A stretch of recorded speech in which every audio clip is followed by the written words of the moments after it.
Bill, it's good to meet you, man. Welcome to the podcast. Thanks very much. Nice to be here. Yeah, so I got to tell you, I'm going to be completely transparent right now, but I've never really been much of a Western art guy. And I grew up back east. I'm from New York, and when I first came to the West, I went to Idaho to go to school.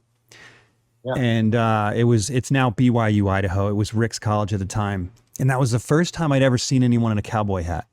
And I genuinely, growing up in the 80s in New York, I genuinely thought that cowboys were something of the past. I didn't even realize they still existed. I thought they just came from like Clint Eastwood movies. And it was a huge culture shock for me to be in Idaho. So that's the way I grew up. So being exposed to Western at all has been, it's been a culture shock. But that said, you know, in being introduced to artists like yourself, particularly yourself, I saw your work the first time at Legacy Gallery, and your work was just stand out in Legacy Gallery. It is just stand out. Every time I go back to teach at Scottsdale Artist School, and I'll often walk my students around the gallery. And I'm always walking them to your paintings and telling them, this is why this painting is great. It's great for this reason and that reason. It's always your paintings. And I appreciate it. It's just, and so you've converted me. That's why I tell you that whole story. You've converted me to Western art. I'm not ready for the cowboy hat yet, but I would absolutely kill to hang one of your paintings on my wall. So you're off the charts. Very, very nice to hear that. Tell me about yourself. Have you always been a Western guy? I mean, have you always been grown up in the West? Is this always been part of your culture? Is it something you sort of adopted in later in life? No, this is something I adopted. I wouldn't say it was that much later in life, but I grew up where I was born in Chicago. Oh, you're kind of the same deal. Yeah. But my folks took me west when I was 7 years old, and I never really forgot it. And I spent the next 12 years trying to figure out how to get back there. So when I was 19 years old, I left home for good. Well, I couldn't figure out why we lived in the Midwest when there was something like that. Yeah. What was it about it that drew you in? Well, primarily at that point, it was the geography. I don't know, artists, I think born artists are just sort of naturally visual. And so I didn't meet any ranchers or anything like that. But what I did see was astounding country, and the breadth and scope of the West just took me by the head and just swiveled me around. I just couldn't believe what I was looking at. Where were you in the West? Glacier. Really? Man. And did you go on any other vacations between 7 and 19, or you just dreamt about it from that point on?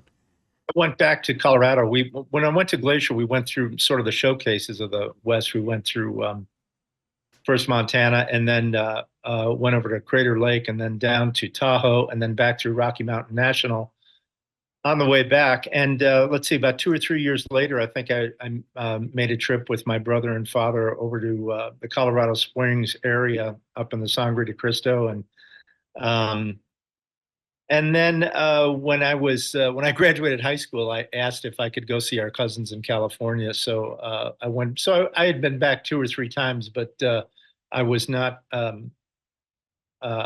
able to live there until I just left home for good. So what did you do? I finished up my last 2 years of college at Northern Arizona University in Flagstaff. Why Arizona? If you started out loving Glacier, why go to the desert? Yeah, actually, the reason for that was I don't ski. Okay. And I figured during the school year, so much of that country that I was first introduced to the West in was going to be snowbound. And I don't know what it was with me, but I had a real problem with with using a mountain as a ride. I don't know. There was other things that I wanted to do. And, that's hilarious. I've never heard it put that way. Yeah, well, that's from somebody who doesn't ski. I'm sure if I did it, I'd love it. But yeah. At any rate, there was a counselor at Loyola University. See, my father had died when I was 19, and I really didn't want to be at home anymore. I figured now is the time for me to start my life in earnest. And I went to a counselor there, and he said, "There's a nice little school in Flagstaff, Arizona." And I said, "Okay, that sounds good to Well, me." I went there's and a looked lot of that up. snow there, though. Well, there was a fair amount, yeah, but there was a lot of other things to do, and Yeah. so anyway, I looked at the school and I transferred, and I ended up meeting my future wife there, and it was pretty clear that my life was going to be made uh, in Arizona or the Southwest. I didn't know that it was going to be um, an artistic life. I certainly was bent that way, but I didn't know that anybody was making a living painting back in 1977. I just didn't, especially a kid from back east, didn't know that that was a possibility. So uh, I just immersed myself in the West, and through a series of circumstances, found out there were living Western artists. They were making a living, and that's when I realized this is what I want to do. Okay, I want to know more about that. So, what did you study at college if you didn't know you were going to be an artist? I have an English degree. You're kidding me. No, What did you intend to do with that? go back and Teach? work in my father's business that my brother was running. So you just wanted a degree. Yeah, I just wanted a degree, and I came from a family where that's what you did. If you had the means, you went to college, and I just got a general degree because I enjoyed writing and uh, anything that would sharpen communication skills and things like that. So I figured I would just go back and work in the family business when I was enrolled at Loyola. And then I just kept, I think, that major when I went to NAU. The art departments um, in the late '70s were relatively avant-garde, and I wasn't interested in any of that stuff. So um, I just studied English, and all of the interest that I had in painting and drawing came from working professionals and going to museums and things like that. It was very seat of the pants for me, and I'm still that way. It's one of the reasons I don't teach is because I everything that I knew and everything that I gleaned that was, you know, Randy Dutra, my friend, says, we had to mine our own data, and that was really really true. That's what I did, and had to go to the sources, and it just seemed to me, and from the professionals that I had met, none of them encouraged art school. They all Right. thought, go get yourself an outdoor easel and start painting from life outside, and you'll begin to ask the right questions. So and that's what I did. So, where did you become acquainted with these artists that made you realize that you could make a living? Well, I don't know that I realized I could make a living, but I knew other people were doing it. I happened into the Cowboy Artists of America show uh, in the Phoenix Art Museum, and I think about '78 or '77, must have been '77. And my eyes were opened. I didn't know anybody was making a living doing that. And back in Chicago, I had been drawing and attempting to paint those Marlboro commercials and magazines for my own amusement because I just thought, boy, this is really a compelling imagery, and I loved the subject matter, and it was set in the West, and it had it all. So as a little kid, I was drawing all the time. And then I started when I was about 17, 18, 19, started copying some of those Marlboro ads. And then when I moved west and I found out people were doing this for a living, I thought, oh, holy mackerel, what? People do this? Hmm. And I knew right then and there, if it's possible, this is what I want to do. I want to try.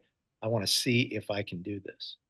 So, at this point, you'd already met your wife, I had right? met Peggy probably a year after that, and I continued to draw and paint, but um, I still was unclear as to whether or not I'd be able to do it professionally. But um, I had a job at a radio station selling advertising time in Flagstaff just for something to do, some way to make it possible to stay in Flagstaff after graduation.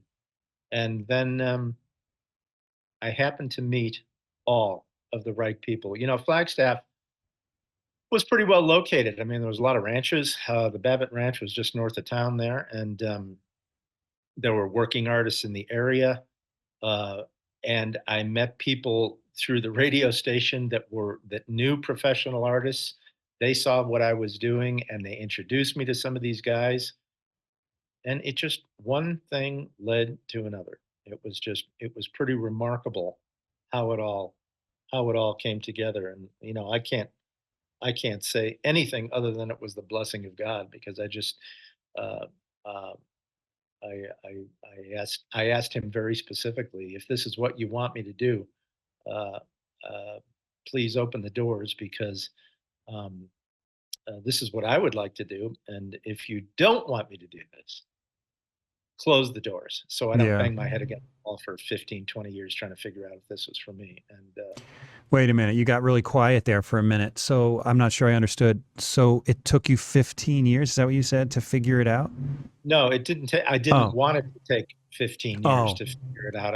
I needed to know fairly quickly, because I knew I was going to marry Peggy, and I didn't want to put her through a starving artist's life. And you know, it was just one of those things where I think originally I thought I'll go back in the family business and make some money, and then try to make a transition to art. Well, the time to try to do this is not when you've got a mortgage and children no. and a wife and everything. The time is when you don't have anything to lose. And as a freshly out of college, I didn't have a thing, and I didn't have anything to lose, so I threw myself into it. Peggy and I got married. She supported us for the first year or two, and I wanted to see, do I have am I going to get any encouragement from the marketplace doing what I love to do? And I did immediately. And then I realized, okay, now it's a matter of trying to get good at this. You know, back in the late 70s and early 80s, you could make a living at this, or at least you could sell some pictures if you were reasonably competent, because Western art was just hot as a pistol, and it was taking off like wildfire. Really? I feel like it's that Yeah, way now. yeah, it's nothing like it was. Really? Yeah, and it was just insane. And the problem with that was there was a lot of people in it that frankly weren't very good. Yeah. And I wanted to be good at this. So I tried to seek out the really tough taskmaster artists, and by hook or crook, get around them and pick their brains and study with them if I possibly could. Some of them were studying at or teaching at Scottsdale Artists and School in Scottsdale in the late 70s and early 80s. And that's where I met Jim Reynolds. And Jim became a mentor and a friend. And through him, I met, I should say, through seeking out fine artists and fine painting, I met a number of other guys that helped me along the way, told me what to do in terms of, here's who you need to study with, here's what you need to be working on, here's here is what good painting looks like. Now, I was exposed to a lot of that from museums and stuff like that when I was growing up in the Midwest, so I knew how to spot fine from mediocre.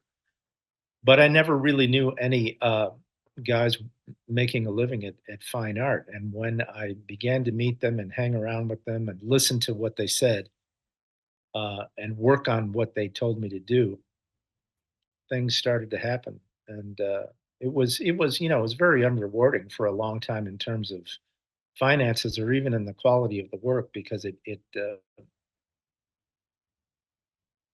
was a slow process. Even though you were learning an awful lot, it was like information out of a fire hose. I wasn't seeing the improvement in my work that I wanted.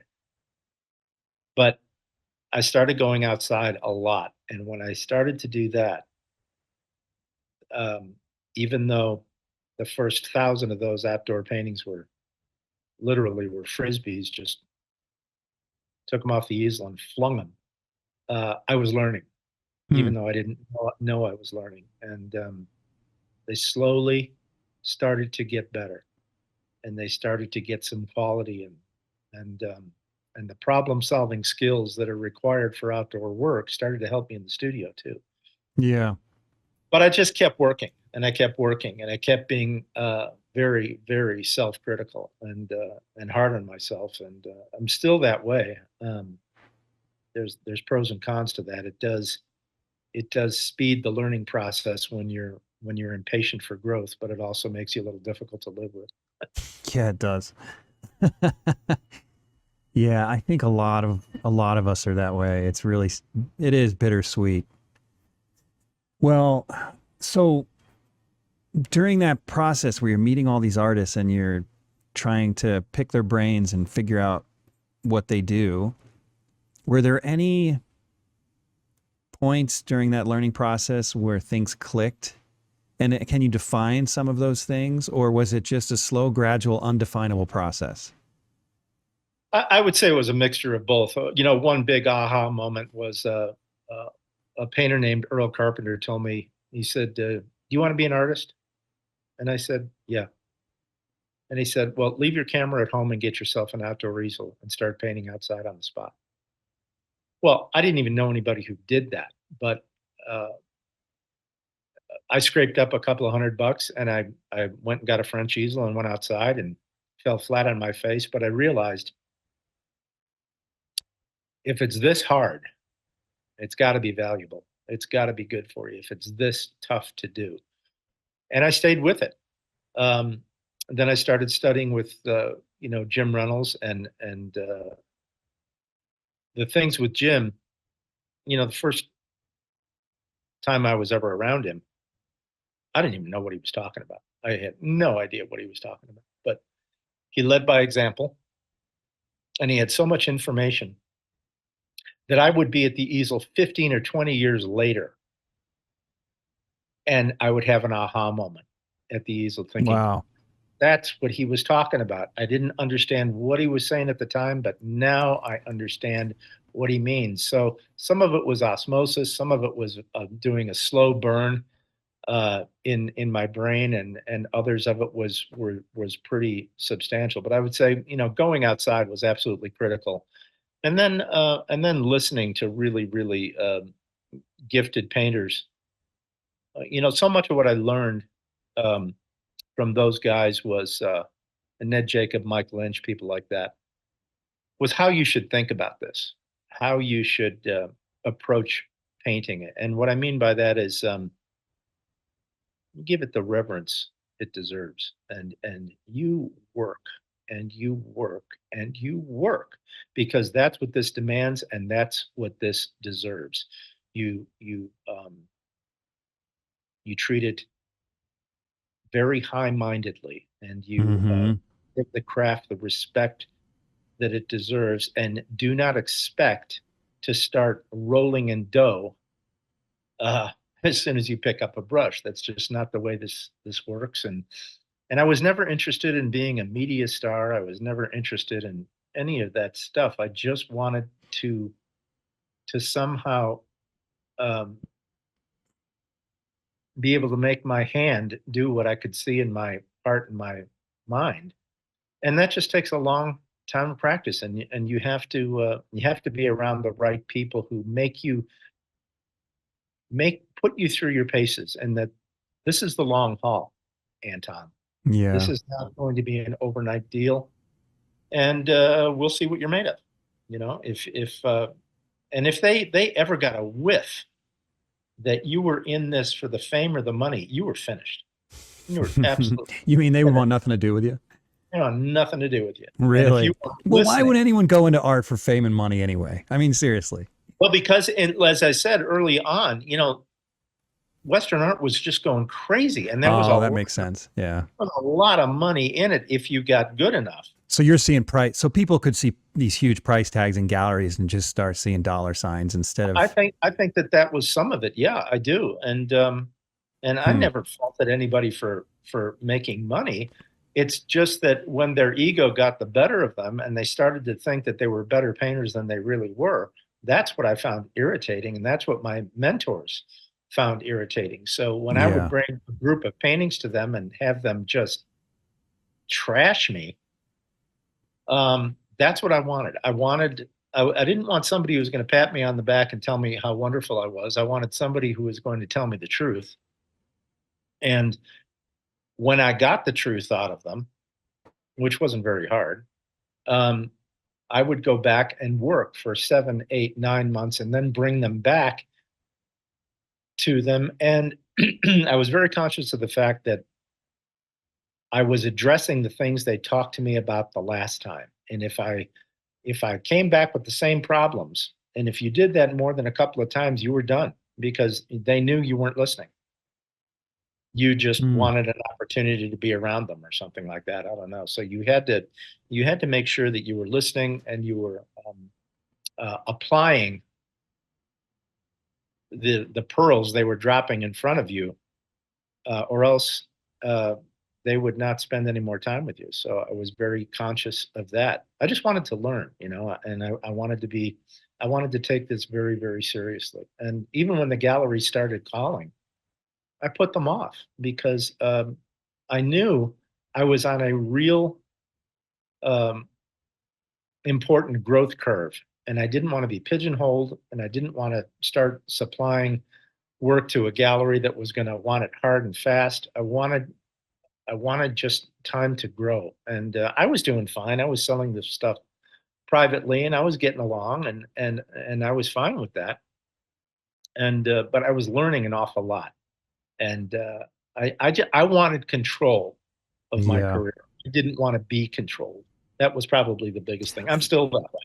Yeah. Maybe that's what it is that I'm seeing in your work. One thing I thought about as you were talking is, like I said earlier, I've been to that gallery, Legacy Gallery, 1,000 times. I go teach at Scotts Art School every January, Mhm. and so I see your work every January, and it's always the first thing I go to. And you're not cheap. I mean, I can't afford your work, but that said, you are not even close to the most expensive artist in that gallery. And but yet your work, in my opinion, is the best art in that gallery, particularly the best Western art.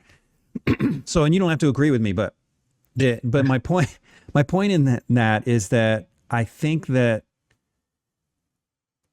one, you may not be the most expensive one because you haven't pigeonholed yourself and you're not riding that market wave, maybe. But also, that's the very same thing that makes your work so good. Like, there's a certain purity about your work. You can see you're experimenting and kind of struggling through it. Not struggling, but pushing yourself from painting to painting. I can see it in your work. You haven't got it. You haven't got uh, like a formula to your work at all. No, I don't think that I do. Uh, I don't know what to say about that. In recent years, we've had a lot of people show up on the scene that are selling for huge amounts of money, Enormous. It's mind blowing.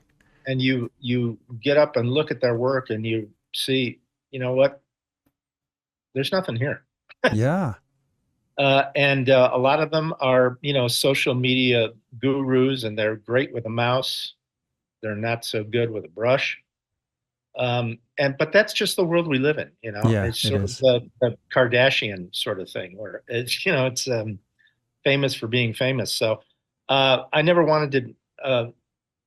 I never wanted to be a part of that. And the other thing was, frankly, I had to.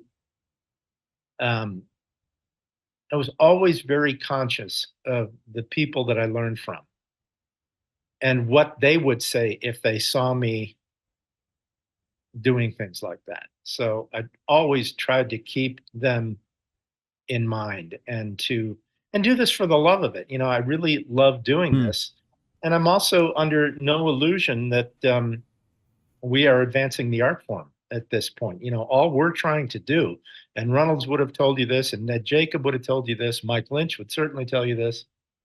We're just trying to get back to what those painters from 100, 150 years ago knew intuitively, or were their training was so good, and they were so competent. There frankly isn't anybody today that can touch them. And so all we're trying to do right now is get back to that level of virtuosity that was commonplace in painting that long ago. And then you have to separate the the hype and the big dollars and all the nonsense from really trying to get the most out of every painting that you can. And whether or not the market supports it is kind of irrelevant. You have to stay true to the people that brought you in, and the sort of the atmosphere that you were raised in when you began. You see, today, I mean, we've got so many people in every area of entertainment that are just average to below average in what they do, but they're all, media sensations and stars. And I just, none of that ever appealed to me. Hey guys, I've got some amazing news. So if you know anything about me, you know that I opened a brick and mortar school back in 2002 called the HEIN Atelier of Traditional Art. And then in 2022, I opened an online version. Now, the online version was kind of an experiment. I honestly wasn't sure if online was going to be effective for teaching art, but holy crap, the amount of growth I've seen in 2.5 years has been mind-blowing. Not to mention this awesome art community that spans the entire world, that I get to spend quality educational time with my students every Friday from around the world. It's like incredible. It's really fulfilling, and they're getting so much out of it, as am I. So here's the good news. I'm opening up another class, and I'm doing that at the risk of getting a divorce. But my wife says I can open up one more class, just one more. She said only one more. That's it, not another one. So not even one more student after that one. That's what I've been told. So I'm emptying the waiting list. And after emptying the waiting list, I will still have 4 spots available. So if you've ever thought about studying with me, now's the time to do it, because I've got those 4 spots. Once those 4 spots are gone, we're going to have a waiting list again. So check it out. Now, here's the good news. Some more good news, I should say. In my school, I only charge month to month. So if you're not sure if online is right for you, I think you should give it a try. Check it out. If you absolutely hate it, if you hate the curriculum, if you hate me as a teacher, then you're only committed for a month and you can drop out. So go give it a try. Go to HEINatelier.com and click on Choose a Plan. And then you'll be presented with only one plan. Click subscribe, and then it'll bring you through the whole subscription process. And then the following Friday, you and I will meet online and begin your art journey. So I hope to see you there. And don't end up on the waiting list later. I think everybody sort of has the career they want. Yeah. I know guys in this deal who are absolutely just brilliant painters, but they're not exactly household words. I think a lot of that is just, the business is rife with nonsense, and they can't really deal with it. And I absolutely get that. That's true. I've sort of straddled the line with that, where I don't, I do the major shows, and I've always tried to just keep the hype at a distance and just try to work on what you're doing and keeping your head down. I have done really, really well, far better than I ever deserved. But that was hopefully that was a function of keeping my head down and working hard. Because I can tell you, I never lifted a finger to self-promote. I just didn't. It's not in me to do that. It just doesn't. I don't think a lot of good artists do. I mean, the guys that I hang out with are the same way. I don't know about that. Like Matt, Skip, and all those guys, and none of them have any time for that nonsense. They're just great painters. The painting should sell themselves. They do very well. Yeah. Yeah, a lot of times people will come up to me and say, "Man, you must be really good at marketing your own work." And I'm like, "I suck at marketing my own work." You kind of hope you get to a point where your paintings start to sell themselves a little bit and you don't have to. But that said, there are other skills that come in to making a living. For example, I was talking to a student. I do teach. I enjoy teaching. I'm a total extrovert, so I need to teach or I go Mm. crazy. But I was talking to the mother of one of my students who's about 18 and she's about to go to college.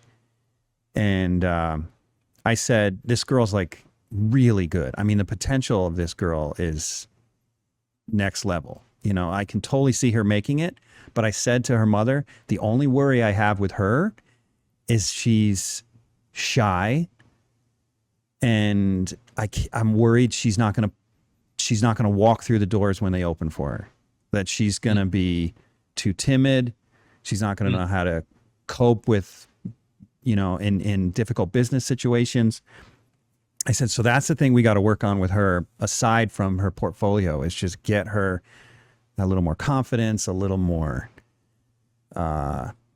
bold, able to handle a business situation, right? Because there is more to it than painting, right? I mean, would you agree with that? You've got to be able to put yourself out there, and even if you're not marketing yourself, you got to be able to at least, talk to your dealers, not be cowering in the corner of your studio all day. No, I think that's right. You do have to be able to do that. Well, I don't know because you can so easily slide into uh, a huckster. I think it's really good to be humble about your work.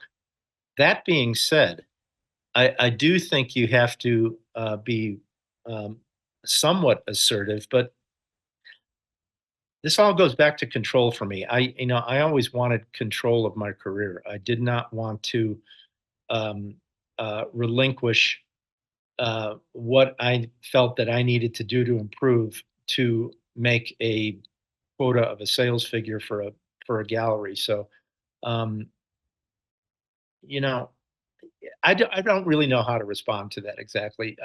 To me, it ought to be about the work and nothing but the work. Now, having said that, people do like to talk to the artist, and they like to talk to the artist in the gallery. So it helps to be articulate. It really helps to be passionate.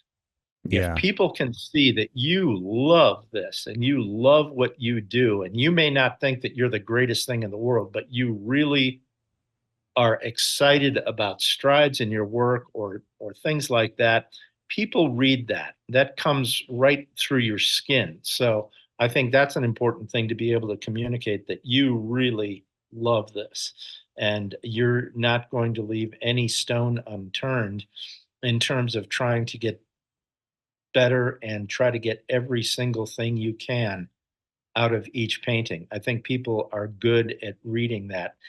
Um, in terms of making business moves, um, Matt and I were talking about this one time. Matt Smith. Yeah, a long, long time ago. Mm-hmm. And I've said this on another podcast one time, but he introduced himself to me probably in the late 80s or about 1990, something like that. I can't remember. And he said, "Do you have any advice for me?" And I said, from painting, no, just keep doing what you're doing. But from a business standpoint, yeah. And it was this: if you get your hands on any money, bank it, Don't spend it. Amen to that. because we have to be able to ride through the lean times. And here's the reason: Yeah. it takes a long time to get good at this, a long, long time. And if you don't have a little bit of cushion where you can keep working when the market turns down or something like that, then you're going to be stuck with two choices. I have to quit or I have to start painting for the market. Oh my Both of gosh, I them, love this advice. both Yeah. of them are deadly. They're both So deadly. deadly. So you have to be able to keep your focus and keep working and give yourself time to grow as a painter because it takes a long time. And if you don't have any staying power, because blown everything that you ever made, thinking that, hey, it's always going to be like this, then you've got a real problem. So we did talk about that. That's about as business minded as I ever got, where I just Yeah. knew that just because they're selling now doesn't mean they're always going to sell. Well, while that is true, also there comes a point in time when you can realize, you know what, I've worked hard. I'm a little established now, and I can start relaxing in terms of being such a maniac about. You could spend a little money now. Yeah, and you know what? And if you're going to spend money, spend it on the right things. Yeah. Spend it on art books. Now, of course, Yeah. nobody buys art books anymore because of the internet. I But still do. well, I do I too, love because art books. I like to hold them Uh-huh. and flip through them, and or on a workshop or on a painting trip or things like that. Or but you just, in this line of work, you have to understand nobody needs what we do. This is not like being in the food business or in the housing business. This is a luxury item. And so when the economy turns south, this is very often the first thing that goes. So you have to be able to weather those lean times. And I hate to break people's heart. I mean, they'll send me their work online and say, do you think I have what it takes? And, I haven't got any idea whether they do or whether they don't, because so much of that is inside. Um, um, Yeah. this isn't for everybody. No, it's too, yeah, it's too challenging. Can I make a couple of comments that, first of all, the business thing, I think I'm being a little more vague. Maybe I'm thinking in business more broadly, because I Mhm. would argue that your personality is a good business personality. And this is what I mean.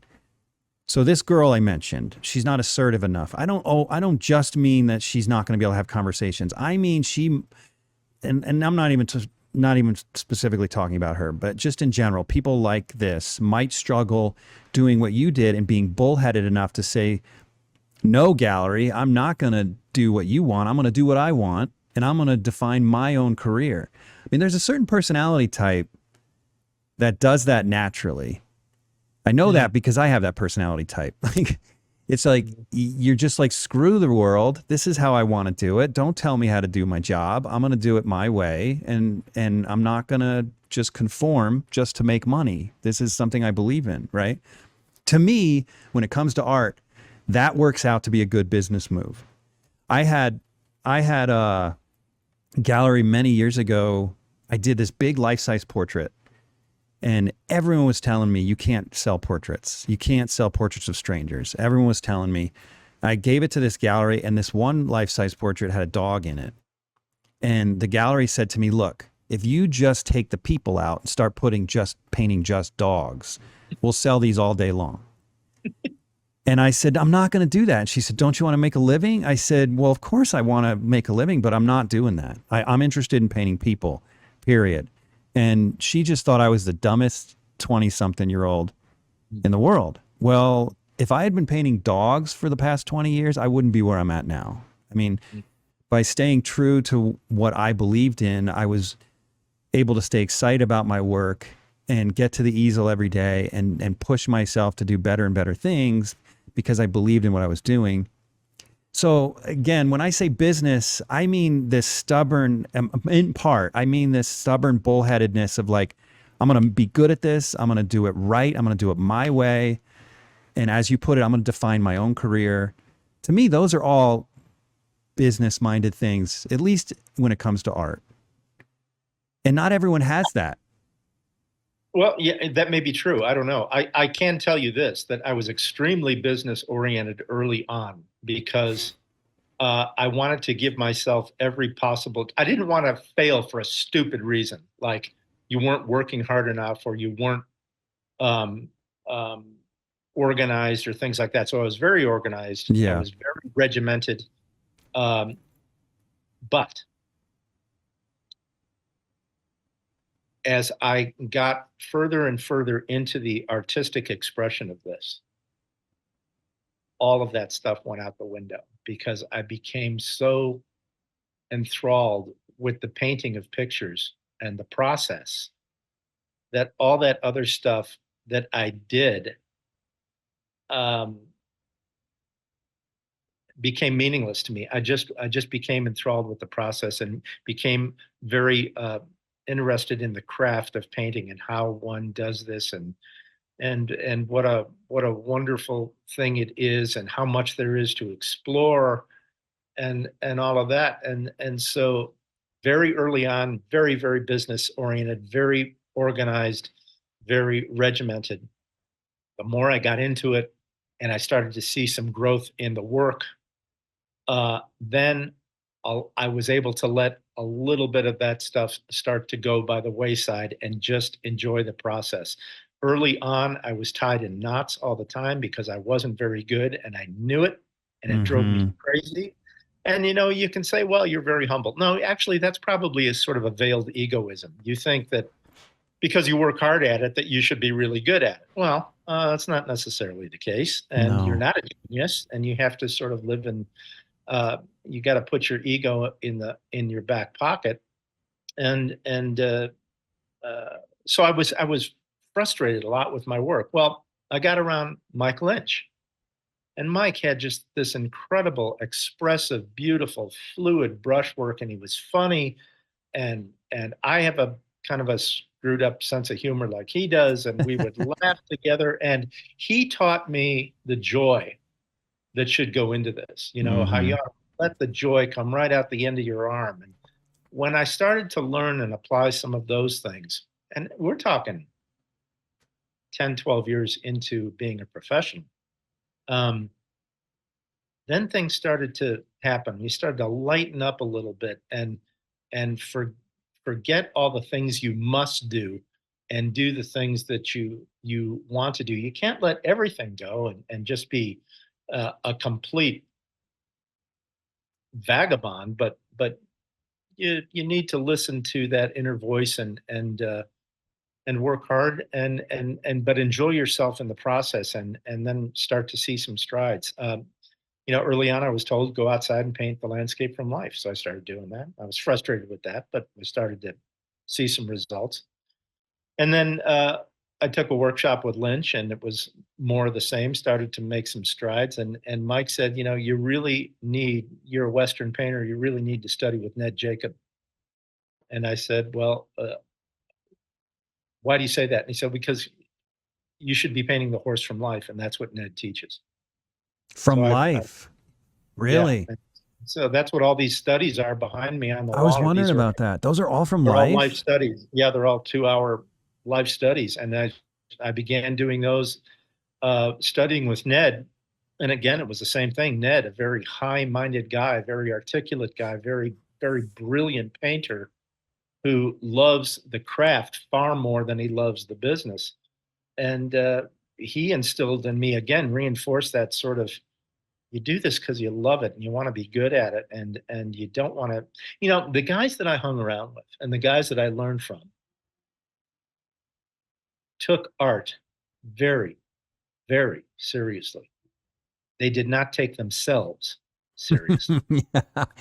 And That's a good distinction. I love that's that. a really important distinction, Yeah. because if you're very, you know, hoity-toity about this, um, you won't be very fun to be around, and you won't be probably very fun yourself. And I'll tell you something, you probably know this. If you're not having fun at the easel, boy, does it show. Yeah. It It does. does. So I wanted to be around the people that were really, really at the top of their game in this profession, but um, and were high-minded about it, but didn't take themselves too seriously. And that's something I think that we lack today. We got a lot of people taking themselves real seriously. Yeah. To me, the difference is you had said earlier, I don't know if you used the word respect, but it was something like respect. You said something about respecting the art. You have to respect the process and the craft, and Right. not just sort of use it as a vehicle for your own fame. Well, right. But what I mean, If yeah. that's what you want to do, I mean, go ahead. But Right. please don't try and convince me that you're some great artist. But you were saying that there's a difference between taking the art seriously and taking yourself seriously. To me, what it means to take the art seriously is just that, really respecting that this is a really hard thing to do. And this is a really noble pursuit because of how hard it is, which is so different than saying, I'm an artist, therefore come see me, come see what I can do. Right. It's a whole different thing. And I think early on in my career, I was taking myself real seriously. I think we all do a little when we're young. I learned to lighten up a little bit, and then realized that you got a lot to learn, and that's just part of the deal. And do the best you can, apply yourself as best you can, hang around the people that you respect, and enjoy this. Enjoy it. I finally reached a point in my career a few years ago where I gave myself permission to enjoy this. Just a few years ago? I don't know. I've been doing this for 42 years, so my sense of time is kind of screwed up. Okay, what does that mean? 25 years ago, where I said, I'm gonna revel in how wonderful this is, rather than concentrate on how many paintings I can sell, or something like that, or what shows I'm in, or something like that. I think you want to try to find a balance between an even keel. You want to kind of level out here a little bit. You don't want to shout it from the rooftops if you win an award, and you don't want to try and shoot yourself if a painting hangs on the wall at a gallery longer than it should. You want to sort of even out and look at this for the long haul that it is, and then enjoy the life that it affords you. It afforded me being able to stay home and watch my kids grow. I made a tremendous living, and I mean, what more could I ask for? Yeah, that is such a blessing. Yeah, my kids homeschooled in my studio. I didn't stay home because I have a studio away from home. I have a building in Salt Lake that I use. But they homeschooled in my studio, and it was such a blessing. I mean, if I worked in a law firm, I couldn't have my kids homeschooling in my office. That was definitely a blessing for me as well. So you had mentioned that working from life was a big deal, and it helped you to really progress. Really a lot of people I've interviewed, particularly landscape painters, have said that. I just interviewed Bill Anton. Wait, no, you're Bill Anton. I just interviewed Matt Smith, and I think he said the same thing. It's all kind of mushing together now, but so many landscape painters say you got to get outside.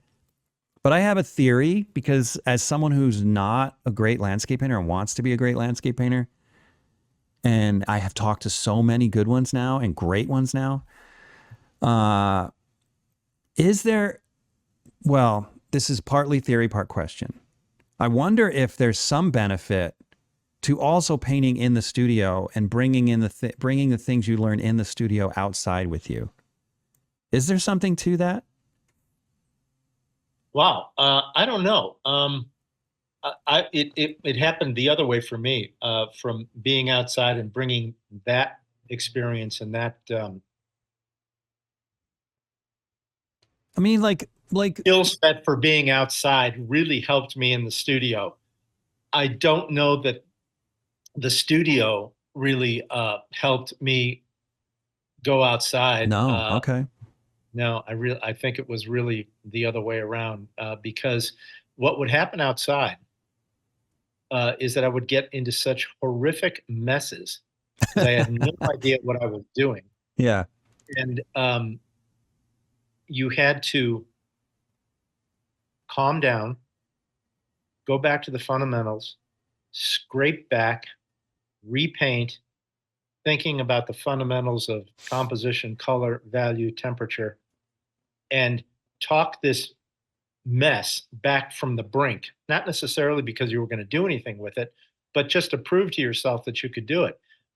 And I would get in similar messes in the studio, and those lessons learned outside about think this through, go back to the fundamentals, would tremendously help in the studio. The studio, you have all kinds of time. The sun is not moving. The colors aren't changing. There's no sense of urgency. And so you can get lazy in the studio. And outside, if you're going to get good at it, you better get it down. You better get it down fast. Yeah. And that's what makes Matt so extraordinary, because he is lightning quick Oh, is he and he's really? dead on accurate. Yeah. Wow. And if you don't keep that skill up, it goes bye-bye. I've been in No, the it studio does. It's for not like riding a months. bike. No, no. I've been in the studio for months, and I've told Matt, I said, I would have to go out every day for 3 weeks to get back in stroke outside. Hmm. Wow. So even though you're painting in the studio, your skills still slip outside. It's a different animal. It's a different animal because Yeah. you're used to actually the thing that I find restrictive about painting outside is the size of the palettes. They're so small. And I like to work with a big palette because I Even on a mix small them up. painting? Even a small painting, because I might be hunting and pecking for that right color. And sometimes it'll take me 5 or 6 or 8 tries to get it. And then my whole palette is covered, with Yeah. one sort of analogous shade of something. So um, that is probably the big, I look at those pictures of Soroya and Sargent working outside, and they've got these monster palettes or huge tabourets and giant canvases. And I think, you know, I think they were working with students who would clean up after them, because they were just, Yeah, that was remarkable. logistically a nightmare to paint that big outside. But Or even just to set up. I don't think I'd be motivated enough to set all that up every day. that's the other thing that is true of our culture, and that is that we have a very short attention span, and Oh, it's terrible. everything's too much trouble. And you can thank TV and all of that time wasting devices that we've invented over the last 100 years for that. Tremendous information and things that we have access to, which are wonderful. But there is a price to be paid for that. Those guys lived, ate, and drank their work. That's what they did. Then, I mean, if Soroya was probably, I haven't read a whole lot about him, but I'm assuming that he was um, identified as gifted as a very young child, and was probably in art school doing very advanced stuff by the time he was 12, 13, 14 years old. So, Yeah, um, maybe. but he wouldn't go, I guarantee you, didn't go home and sit in front of the Three Stooges when he got home from school like I did. Or scroll their phone or scroll his phone for hours at a time. Yeah. Yeah, that's true. Go. That's depressing. Okay. Well, that's why those guys were so good. It That's why they is. were I so know. Yeah. So how do There we was no overcome that? artificial means. There was no artificial means to cover up their inadequacies as painters. Yeah. There wasn't corrective drawing, and there wasn't Photoshop, and there wasn't cameras, for Pete's sake, that were really worth working from. If you wanted to really understand the subject, you went to the source. I mean, that painting, that huge painting of that little kid walking that gray horse in and out of the surf, back and forth and back and forth, and he's out there slinging at him. I don't know. He's like superhuman. It's unbelievable. But that's why they were so good. Yeah. That's true. I mean, they had to be, or they couldn't do it. Yeah, and of course the standards back then were far higher than they are now for what was actually fine work. There's probably relatively very few of us working today that would even be able to do that with those guys. When you think that there were probably thousands and thousands and thousands of painters who died in absolute obscurity, who are better than anybody working today, and you can bank on it because they were so well trained. A really great painter was, while it was a very special thing to be able to do, they were awfully, awfully good. But the 19th century, though, it would draw for 7 years. Yeah, I know. Before we were given I know. My students complain all the time. They're like, "Oh, I've been drawing for 2 years." I'm like, "What do you expect?" It happens all the time that someone will sign up to study with me and say, "Can I become a professional painter in a year and a half? I've only got a year and a half to do this." I'm just like, okay, maybe. I suppose if you're a prodigy, like a freak prodigy, maybe, but usually no, not a chance. It's so hard. to do this. It's insanely difficult. It's not hard to do. It's hard to be good. Well, that's what I mean. It's hard to be good at it. Right. It's so hard. Really, really hard. Yeah. And it's like a, I don't know if you feel this way. I suspect you do after talking to you for 45 minutes, but it's a goalpost that just keeps moving. Well, that's right. Yeah. Yeah. As soon as you reach a certain level, then if you're a serious guy, you raise the bar. Yeah. And then you might have one painting that reaches that bar, and then you wait till all of them get there, and then you raise the bar again. You just keep doing it. Yeah, and it's almost like you can't help but to raise the bar. Like some artificial intelligence is raising the bar for you, and you're just chasing it desperately your whole entire life. Well, yeah, and I think that serious people do. Yeah, yeah, man. Okay, so back to my original thought. I want to ask you about this one more time, and just so I'm sure I understand your thoughts on this. The reason I wonder about the studio painting helping outdoors, I get that outdoor painting is so difficult, and if you walk away from it for even a few weeks, you slow down because it's unbelievably difficult. But the thing that I wonder about is those people that paint really well outdoors, they kind of have a beautiful brushwork even under pressure. And they just do these incredible paintings outside, even under pressure. And I find that when I'm outside painting, because I have very little experience, that I don't even know what brushes to use. I don't even know I don't even know what stroke would work best for this texture and this particular bush, you know. So I'm spending so much time experimenting with that I'm having less time to look and just see the light, right? Because I'm just like, I don't even know what brush to use for this particular thing. So that's what I was wondering is, do you learn certain things in the studio that then you can bring outside and have in your pocket so that you can just focus on the light and what's difficult about being outside? I see what you mean. Yeah, I suppose that there's an aspect of that. Yeah, somebody said something to me in passing one time, and that was an aha moment. You have to get to the point where you're comfortable with your tools. Right. And yes, I suppose that being in the studio for extended periods of time can familiarize you with the effect you're after, given a certain knife or a certain brush or a certain size or a certain color combination or something like that. Yeah, I suppose so. The problem with color is outside it all changes. So you would almost throw that out of the studio because everything is far the key is raised right so much higher outside. But yes, it does take a long time outside to figure out how to get at this and get at it fast. Because and the sun is moving, the colors are changing, and if you're talking about painting a horse, they're always moving. God, that sounds like a nightmare. Is it just me, or the rest of you guys also get weirdly excited when you order new paint?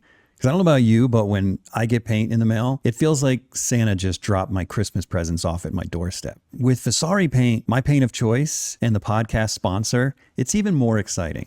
And let me show you why. Because when Vasari shows up, it comes in this incredible box where each tube lays in this little compartment perfectly formed around the tube in this nice soft foam. And it's surrounded by velvet, red velvet.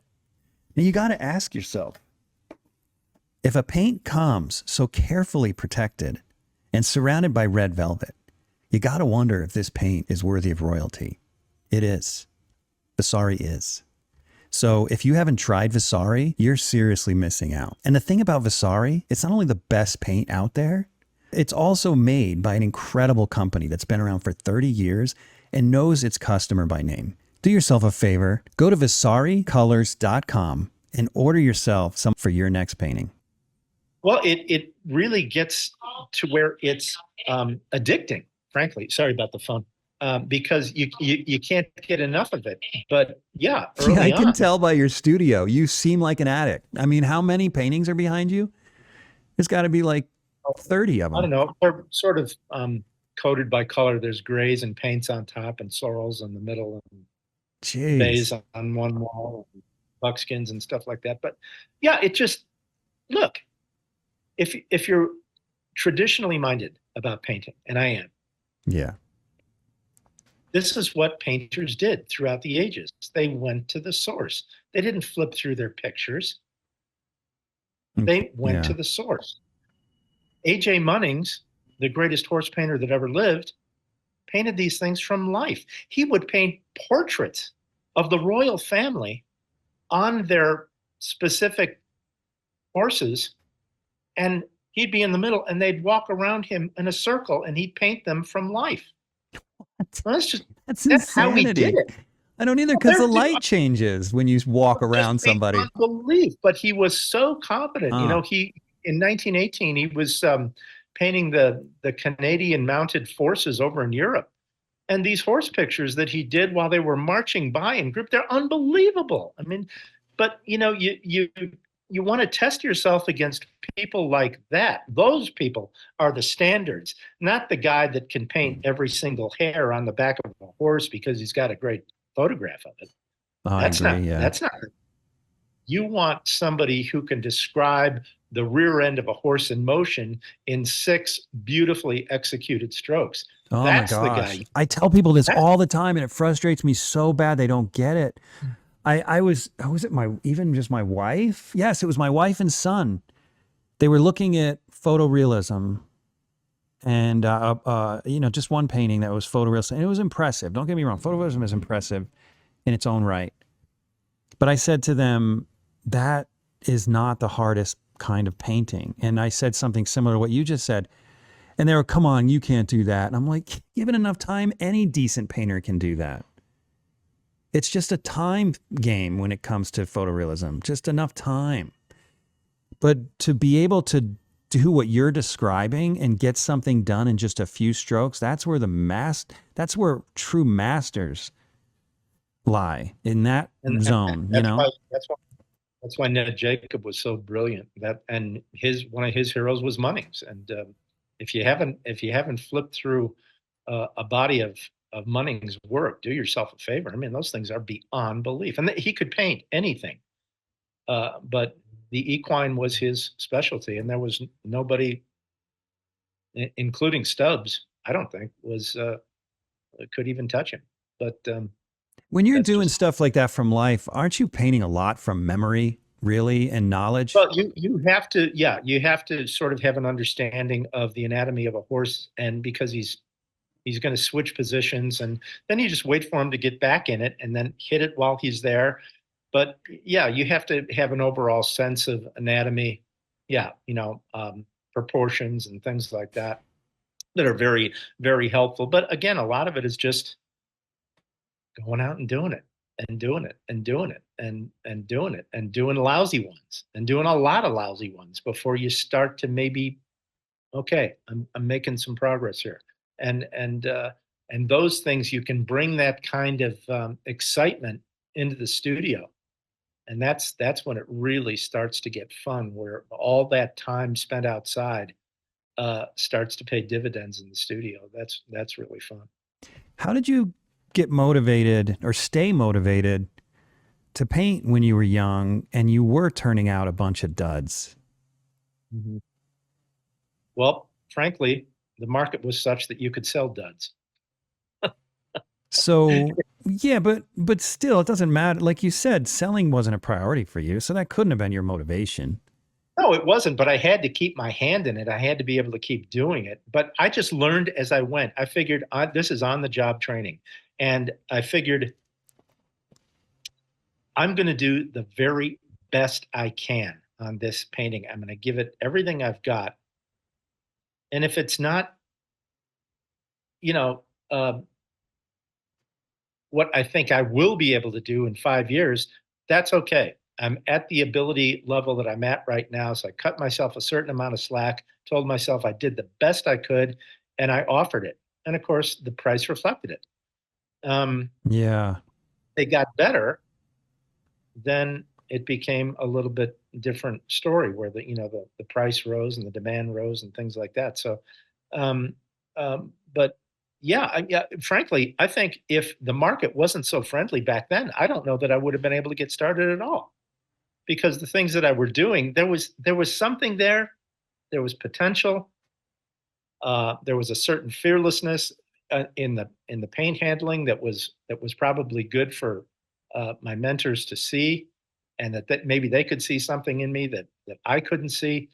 But um, the refining took a lot longer, and then you started getting interested in the whole process of itself, and working from life. And when you saw painters that were really, really confident and capable working on the spot, that was just inspiring. I was never inspired by the guy who could paint every hair on a hide. I was Yeah, me inspired by the neither. guy who could get the sense and the breadth and the spirit of the animal down in an economy of strokes that just breathed.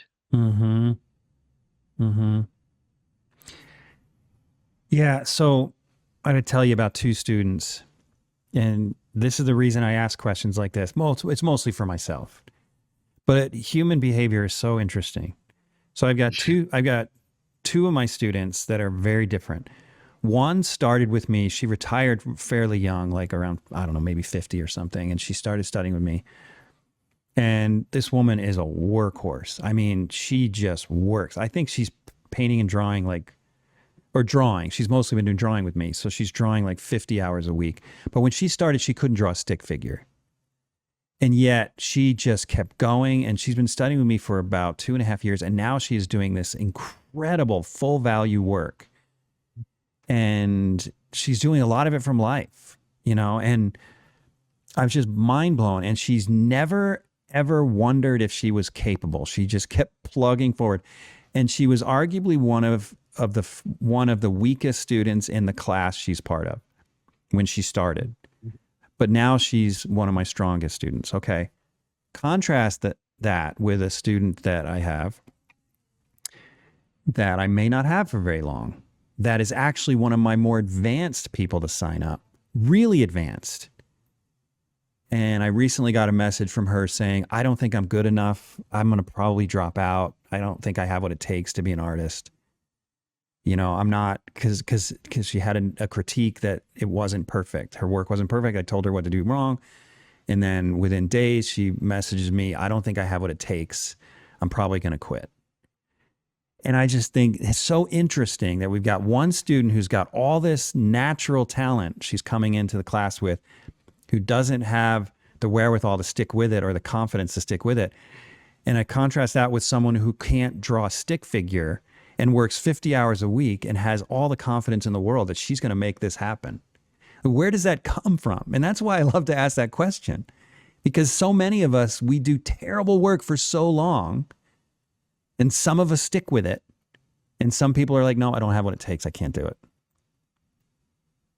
Well, I don't really know. And the answer might not be the person who I have known people in the business who painted and painted and painted and painted, and then they never get good. They just never do. Yeah.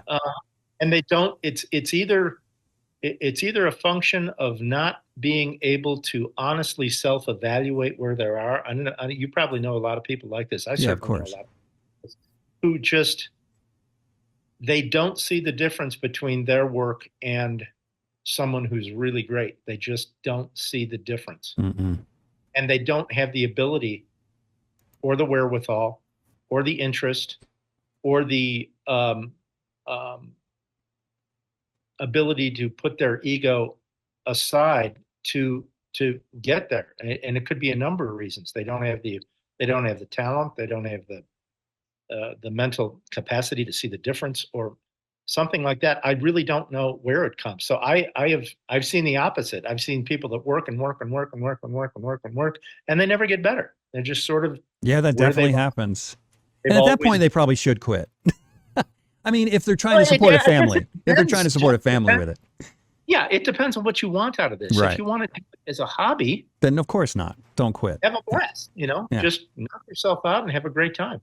If you were trying to support a family, or if you're trying to get some notoriety out of this, that's a whole other ball game. That's a whole different. I tell a lot of students,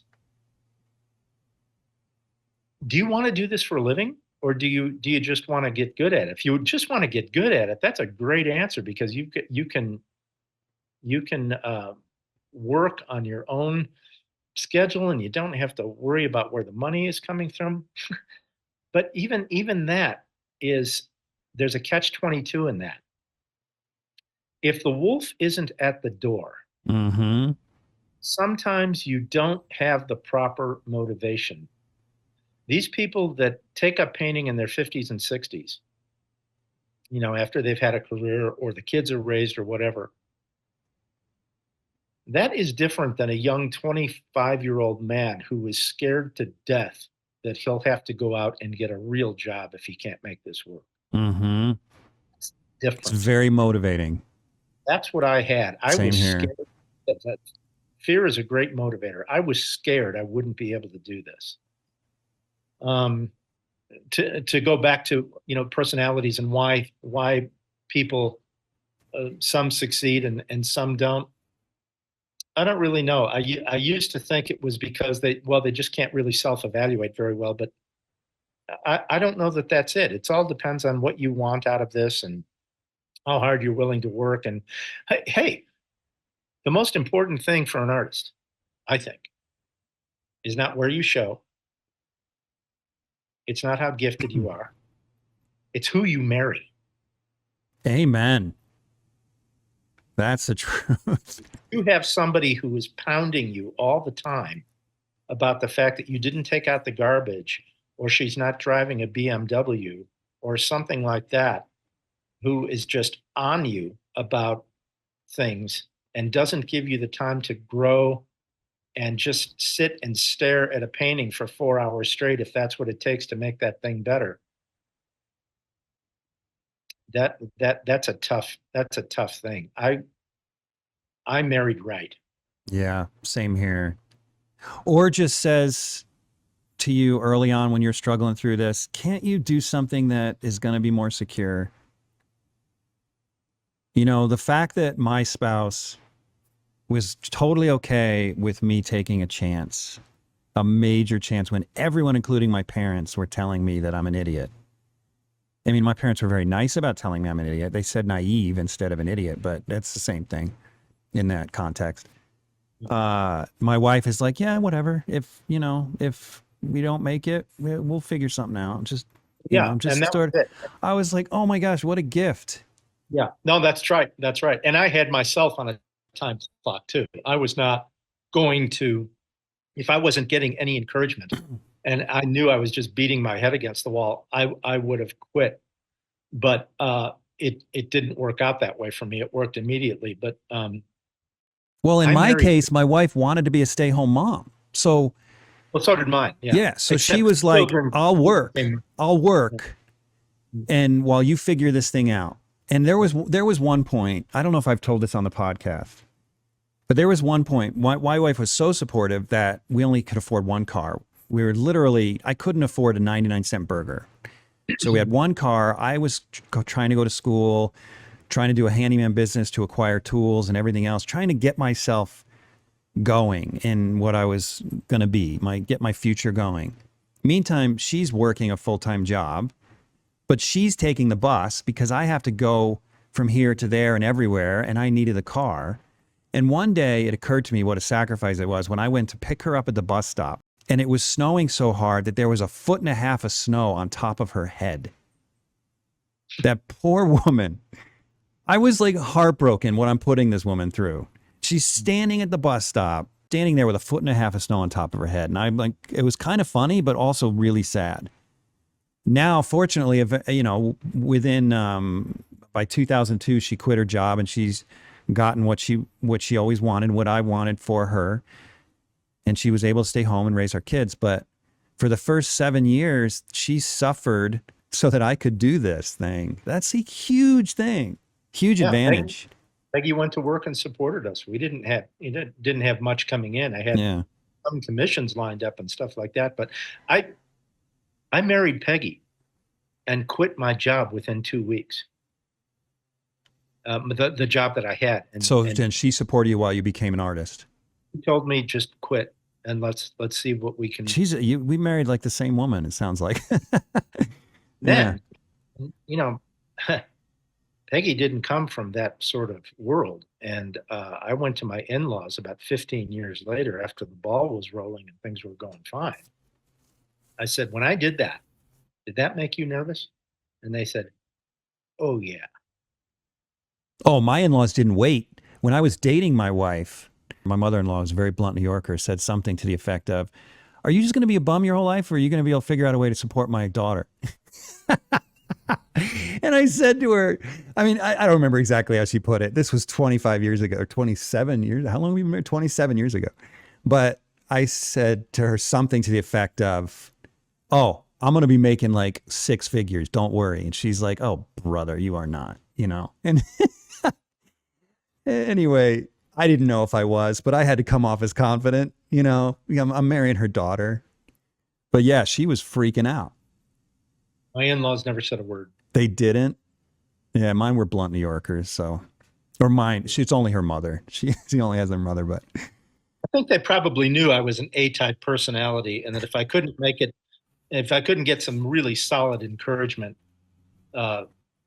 pretty quickly, that I wouldn't put Peggy through it, and I wouldn't have. But that's just not. Okay, so that brings up another question. Did you get encouragement from these 3 or 4 artists that you studied with? Did they? Yeah, I got encouragement from them, but I got encouragement from the marketplace immediately. Because I wasn't painting. I was doing pencil drawings, and they just sold like wild. Pencil drawings, really? Yeah, that's how I started. Were you doing pencil drawings of horses and cowboys, or something else? Really?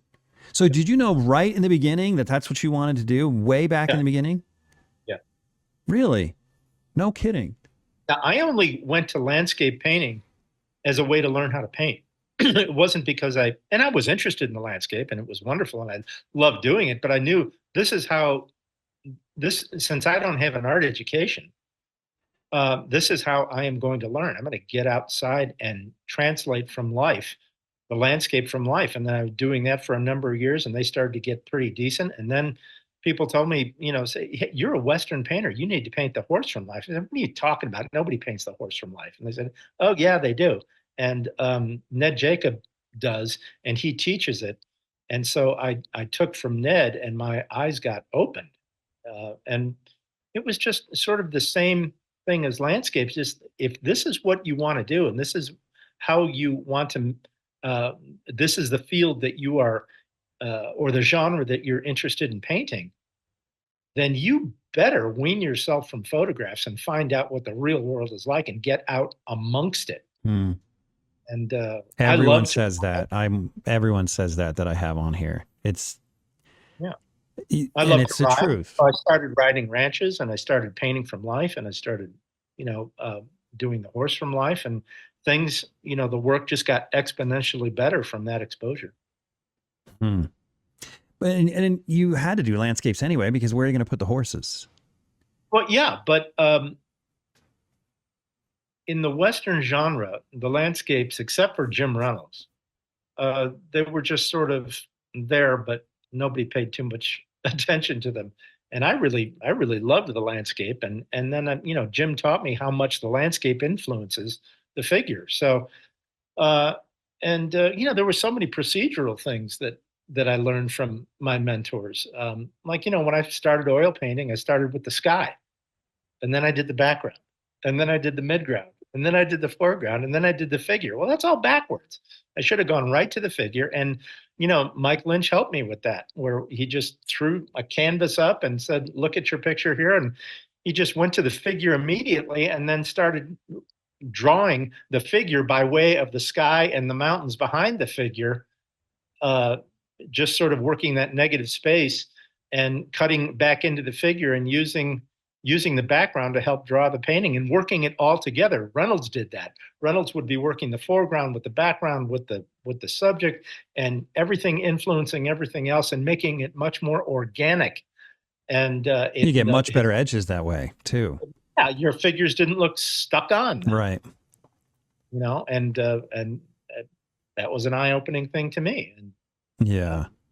30 some odd years ago and 35 years ago, whatever it was, when people showed me stuff like that. And, I took it to heart and realized, yeah, this is the way you work. Hmm. This is how you progress. Man, well, this has been such a great conversation just about art in general. We haven't even looked at your work yet. I think we're in it about an hour and 15 at least. So let's look at your work now. And what would be the best way to do that? Do you prefer your website or Instagram? I can do both or either. I don't care. I don't think there's too many horses from life on Instagram, but we can do both. All right, well, let's just go here, start here. And if there's something in particular you want to show me or us on Instagram, but I'm just going to pick out some that, oh, that's really tiny. Oh man, you know what? Someone told me in the comments how to zoom in, and now I forgot already. Well, you can go to Instagram then. Let's go to Instagram because I can't zoom in on that. They told me, and I knew I was going to forget. I'm such a dodo. Okay, oh gosh. Okay, so one question that comes to mind when I look at a painting like this is, do you work from photographs at all? Oh, sure. Oh, yeah. Oh, Absolutely. okay. So you can't really photograph this. That would be impossible to get. Not impossible, but really difficult to get that lighting. And that lighting doesn't even exist really. No. No. So tell me about your process in creating a painting like this. In this You mean beautiful. specifically a night scene, you mean? I'm sorry? You mean specifically a night scene? Yeah, a scene where you're really modifying to create a certain mood. Because this is, yeah, we all know that night scenes look cooler, but our eyes white balance, so we don't really see it. If you were to go out there at night, you may not notice the cool because our eyes white balance to it, right? So you're creating something to give us the feeling of a night scene. And I'm just curious how you manage those really subtle color decisions when you don't necessarily see it exactly like that. Or maybe you do. Maybe your photo reference looks like this. That's the kind of stuff I'm curious about. No, these are all, day shots. You can't photograph moonlight. Or let They're me in put it day this way. shots. They're day shots. Of course, yeah. I can't photograph. I don't know anything about photography. Photography doesn't interest me. I just go out and shoot bunches of reference when I'm at a ranch or something like that, and then we'll compose my own paintings and put different things together and do thumbnail sketches. And I will do small studies in full color oil to see if I've got anything that I want to explore. Larger, this is a 4840, so that's a big painting. But yeah, lunar light is very, very cold. If you painted it as it is, it would be dead gray and relatively uninteresting. So you have to inject a certain amount of cold color without making it too green or too blue. I mean, I get a lot of people painting night scenes now that look like a day scene with a blue glaze over it. You don't want to do that. Oh gosh, that sounds terrible. You have to control the color, and you have to modulate it and key it all so that it reads properly. I've got I wouldn't say a sixth sense. I'm not that gifted, but just sort of I can spot a phony note in a painting. So anything that doesn't that looks like it's out of place will have to go. So everything is keyed in a very narrow range, particularly if you're doing a night scene. The color is reduced, the values are reduced, and to try to give the feeling of moonlight without painting it exactly as it is, and adjusting the color in your reference so that it reads like night instead of day. And that just comes out of your head. I don't have Photoshop or any of that nonsense. So you're working from an actual daylight photo. You don't even Photoshop it first. Several. And some of it is out of my head. So some of it's out of your head too. So is there any? Yeah, the city lights behind them are out of my head. The Rocky sitting on the foreground is all out of my head. The clouds are out of my head. The mountains are out of my head. The only thing that I'm pretty strictly following fairly closely in terms of the anatomy and the linear drawing of it is the figures. Wow. So he must have been But sitting on I some think sort of a hill or something then, if you made up the rock, but you at least have the form of the hill the same. No, not so much. You move his legs around and move the shadows around a little bit. I will do that if I have to. Yeah. Yeah. So what about atmospheric perspective in a night scene? Does that change any of the rules in atmospheric That perspective? sure does. How, Yes, it in does. what way? Everything drops back much, much faster in a night scene. What do you mean? There's far less detail when you're 20, 30 feet away than there would be in a day scene. But You this, can't- but you do can- the same rules apply? It gets cooler, lower chroma, all that stuff in the background, or is it Yes, different, it does, but it gets much less distinct as well, faster? faster. Really? Oh, that's good to know. And what about clouds? When you're looking at clouds in the daytime, do you basically treat them the same way? Because obviously sunlight is a pinpoint light, moonlight's pinpoint light. So do you basically treat them the same as far as structure, but then just shift the colors? Yeah, I think clouds have a certain anatomy, but I arrange them where I want them. Right. You know, I just put them where I want them, and then try to pay attention to the rules to a certain degree. But you know, what night scenes are very interpretive. They're just, it's almost, I'll bet it's 85% interpretive, and you're going out of your head and out of your gut a lot more than you would be with your, and you're sort of lightly bouncing off your references, not paying that much attention to them except for the anatomy. Yeah, you're seriously remarkable at it. I love your night scenes. Well, they're fun to do, and I really, really enjoy them. You can tell you enjoy them. So I'm glad I came to this one, because one of the things that really stands out to me when I'm in Legacy Gallery and looking at your work, by the way, are there other galleries that you show in besides Legacy? That just happens to be the one I've seen you in. Yeah, I showed a loom up in Phillipsburg, Montana.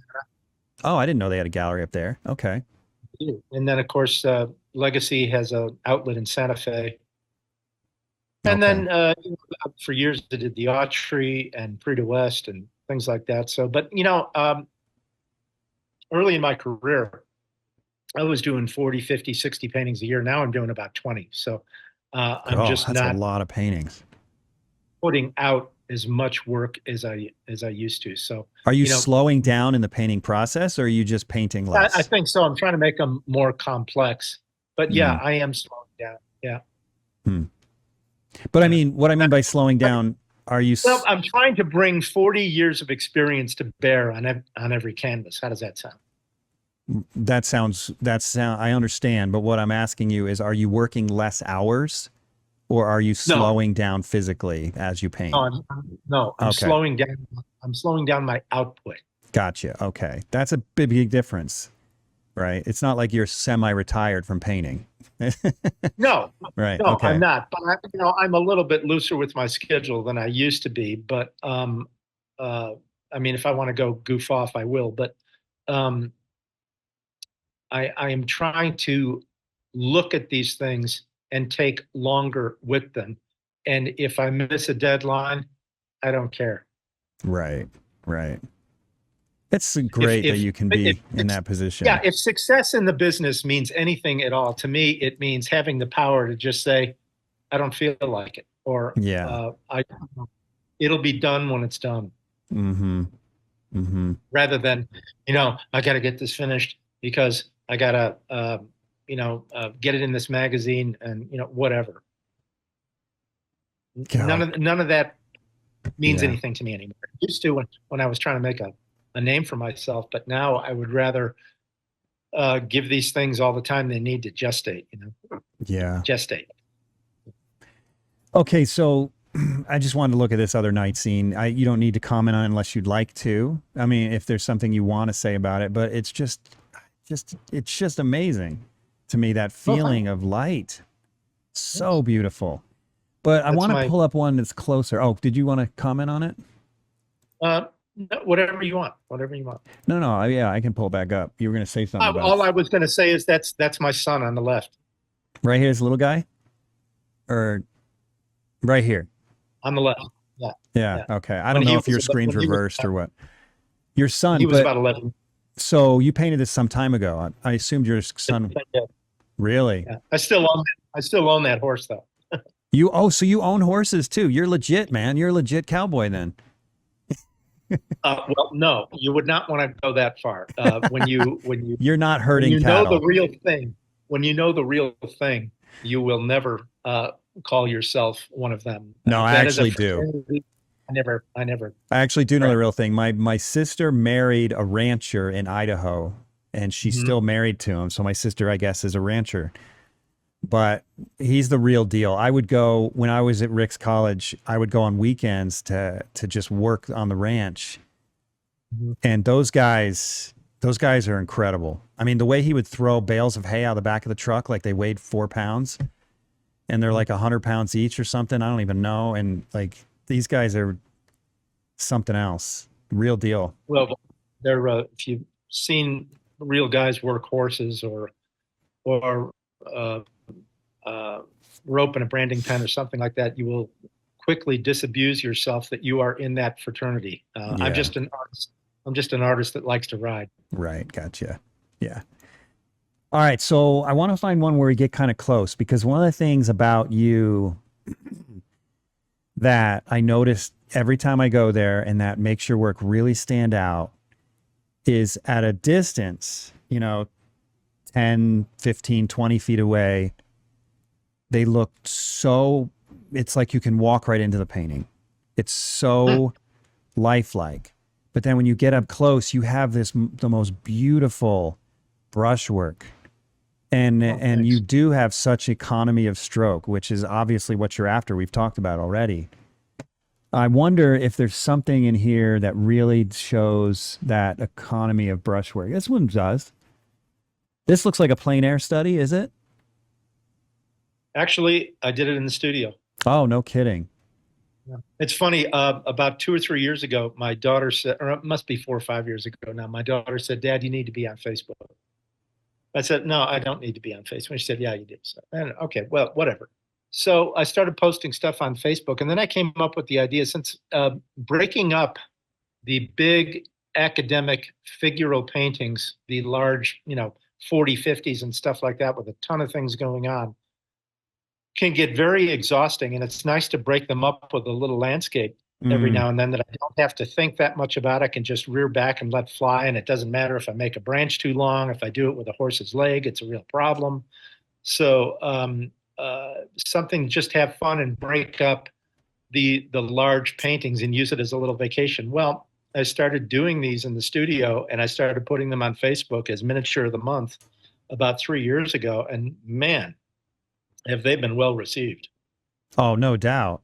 And there's probably a lot of people like me that could only even dream to afford something this size too. So I imagine they sell like that. It's a 9x12, and they go real fast. Yeah. I don't even sell them. I don't sell them framed. It's funny. The one that you clicked on before and this one are owned by the same guy. Oh, they are? No kidding. Lucky guy. Jeez. He's an artist. Yeah. I love collecting art. I think all of us collect a little bit. Let's see. I don't want to keep doing night scenes, even though it does tend to be my favorite of your work. I just love your night scenes.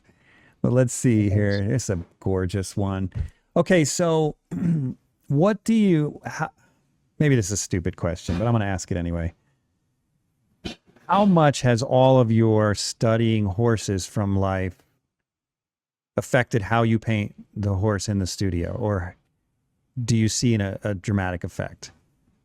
Yeah, I do see a dramatic effect, because I can put something in a major painting in the studio that I have virtually no reference for, because I've painted so many horses from on the spot. Really?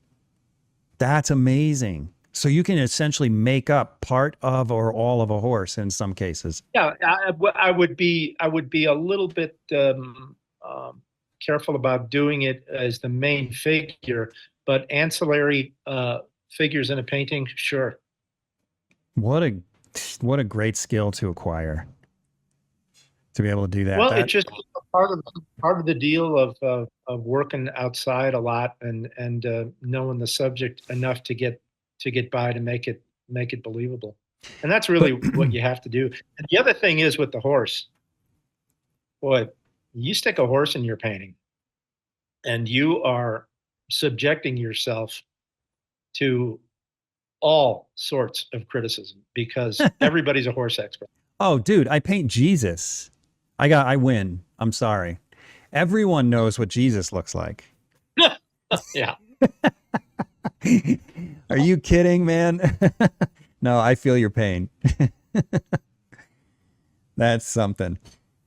Well, you know, I worked from life only for like 14 years up until COVID hit, and then I was forced to implement photography again. I still work from life some, and so I'm a 100% believer in everything you're saying about that. But what I noticed was, and I think you've alluded to this, but maybe not quite said it in the same way, is that when I was doing children and stuff from life that were all fidgety and moving around and everything else, a little bit like a horse, and sometimes maybe arguably just as bad as a horse. I don't know. Some kids are pretty rough. What I found is when I was working from someone easier or that was still or working, well, at the time I didn't work from a photo, but now that I am working from photos, because I'm so used to chasing the model, now every kind of drawing is easier.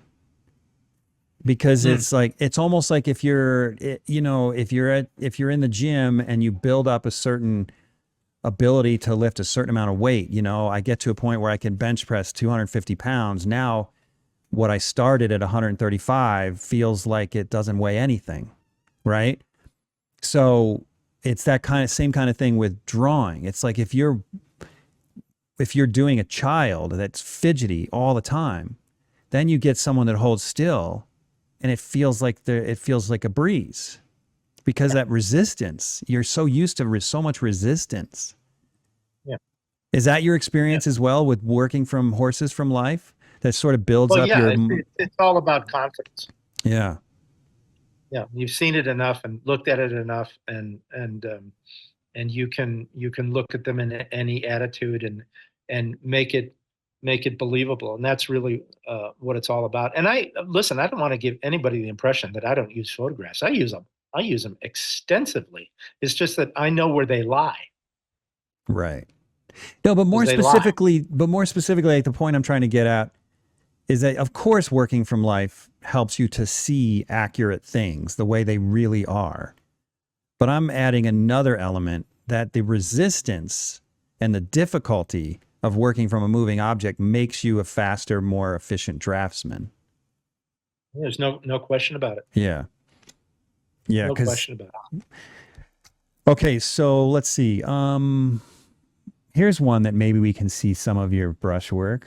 I wish people could see originals when I have masters like you on the podcast, like I said, I've been fortunate to see a bunch, but man, your brushwork is just so beautiful. Nice. This is sort of a stupid question, but I think a lot of people are going to want to know, and I am curious. Do you have a particular kind of brush that you prefer that really lays on the paint? My guess is you're more of a bristle brush guy. Oh yeah. Okay. Yeah, but sometimes I start with a sable. You start with a sable to lay in a drawing? Yeah, sometimes just to keep it real loose and crazy, and see if something cool happens while I'm doing that. Like a wide sable. You're not talking like a rigger or something. You're talking about like a big sable brush. No, not necessarily. In fact, the more hair that's missing, the better. And I got that from Lynch, where he would just beat the heck out of these. It'd be almost like a little squirrel tail. And that was helpful. But yeah, I prefer to lay them in that way because it keeps you thinking loose.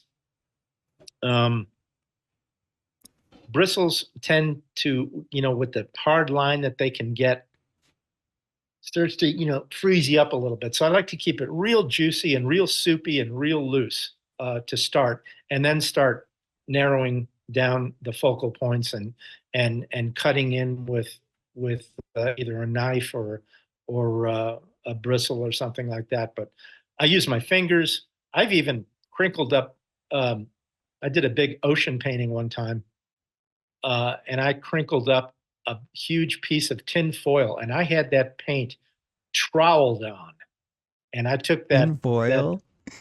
tin foil, crinkled it up, and plastered it on the painting and pulled it off to see what it would do in terms of getting waves and sparkling bits of light hitting the peaks and valleys and stuff like that, like you see with waves. And Did it work? then went back in with, well, yeah, partially. And then I went back in and flattened some with a knife and with my thumb or my finger or a big brush and just started working it and manipulating it. It's, oil paint is very tactile. So it's fun to see, get your hands in it and play with it and make it say what you want it to say. Yeah, it's very manipulative. It's fun to explore the medium that way. This episode is brought to you in part by Rosemary Brushes. If you're one of my listeners who's a professional artist, you're already using Rosemary brushes. But for the rest of you, come on, take your work a little more seriously. Stop buying the other brands. It's just not worth it. Every now and then you may get lucky and buy a good brush from another brand, but use the brand that professionals like myself are using. Go to rosemaryandco.com, link in the description or the show notes, and get yourself some quality brushes before your next painting.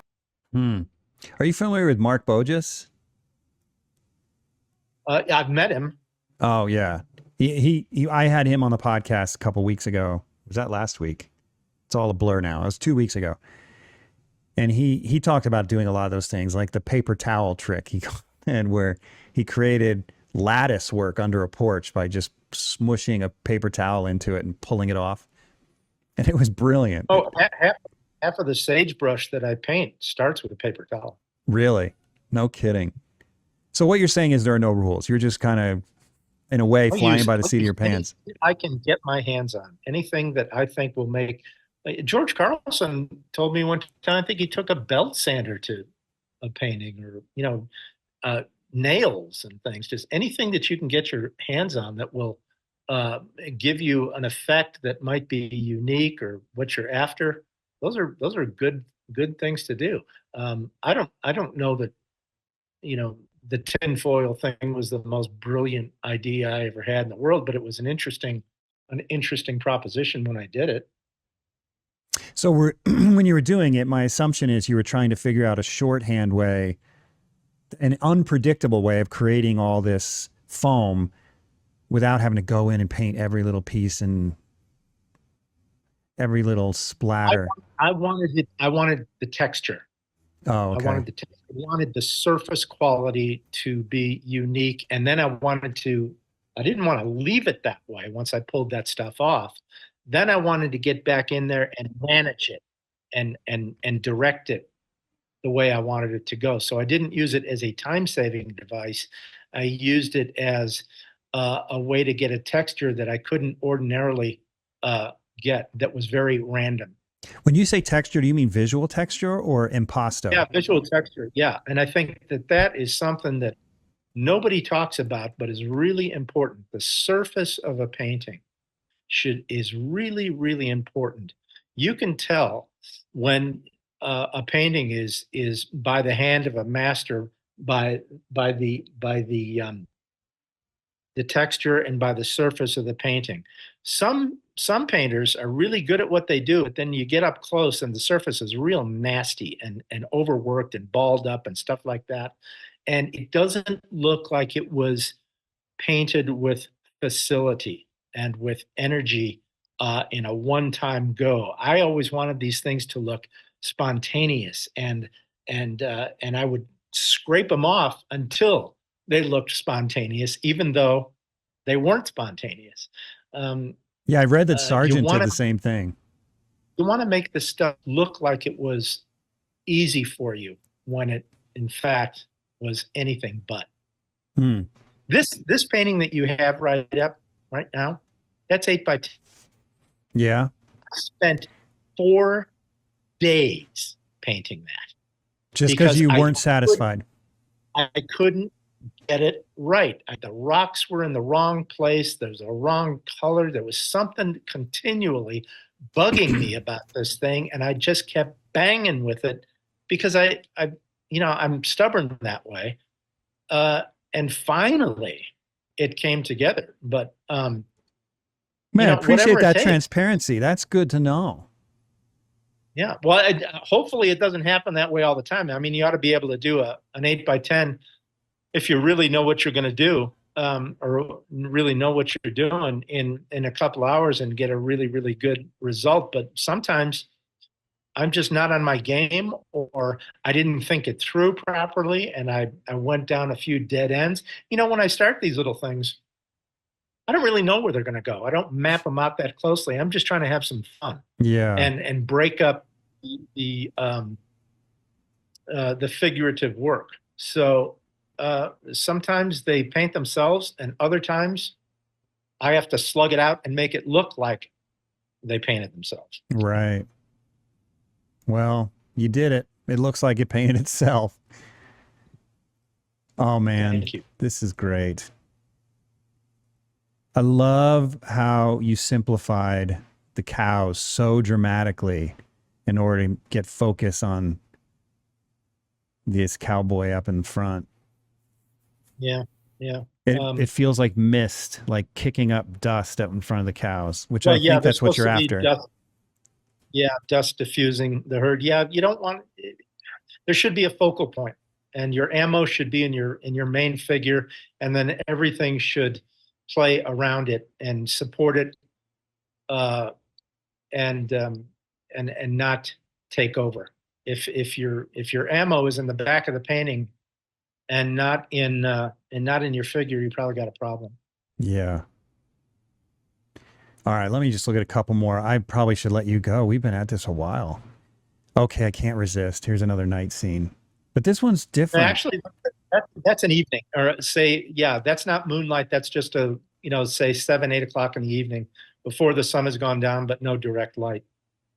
Yeah, and this one's interesting. I like how you kind of got two focal points here. You go back and forth between these two. I'm assuming you did that on purpose.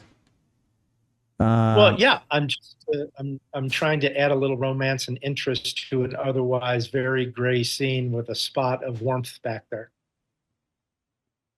Yeah, man. Oh, this area is so pretty. Down in here. Really pretty. Those are fun to paint. Yeah. Just fun.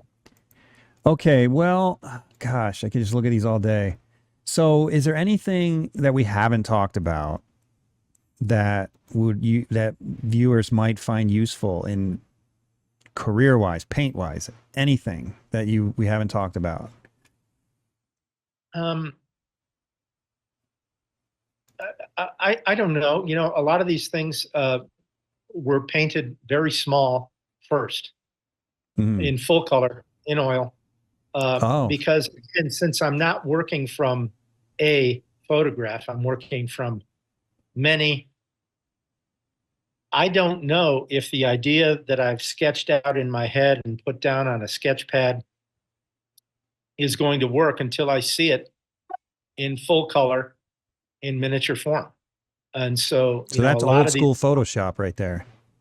Yeah, right, exactly. A lot of these old paintings, or a lot of these larger paintings, I should say, were first painted 8x10, 10x12, 12:16 to see, or even sometimes as large as 16:20, to see if there's something there to explore. And that does a couple of things. It tells you whether or not your idea is sound and you can proceed with a major painting, but it also tells you where the trouble is going to come from, where you may not have enough information to complete it substantially, or I should say effectively. So it will tell you, okay, the lower left quadrant, I don't really have enough information. I want to experiment here on the small one and see what I can manipulate and make happen here, so I can remember bringing that experience to the large one.